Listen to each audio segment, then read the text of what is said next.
Bạn chế hảo số sự đầy nè tặng ở kia so cùng một căn mê đến thứ mấy cáiថ្ងៃនេះដែរយើងសិក្សាអំពីការសួរគ្នាតាក់ទងជាមួយនឹងជនជាតិ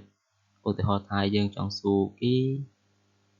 តើអ្នកជាជនជាតិអ្វីជាជនជាតិចិនឬជាជនជាតិខ្មែរឬក៏ជាជនជាតិអាមេរិកឬអញ្ចឹងទៅ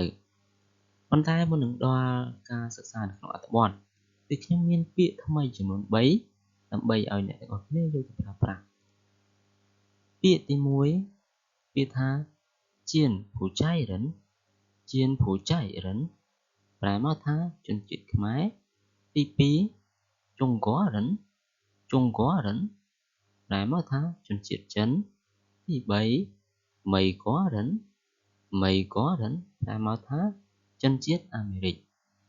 អញ្ចឹងពាក្យទាំង3នេះគឺខ្ញុំបានដកស្រង់មកក្នុងអត្ថបទអញ្ចឹងលើកឲ្យអ្នកទាំងអស់គ្នាដឹងមុនថាពាក្យទាំង3ហ្នឹងមានន័យថាម៉េចសំណុកពេលដែលយើងចូលទៅដល់ក្នុងអត្ថបទគឺងាយស្រួលអ្នកទាំងអស់គ្នា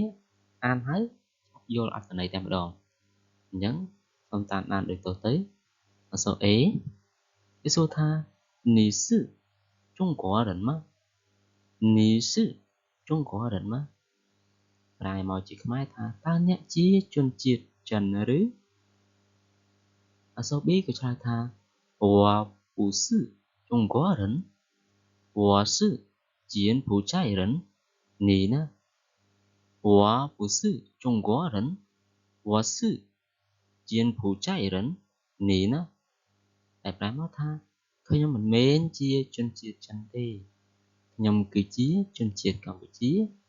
ចុះអ្នកវិញA ក៏ឆ្លើយថា我是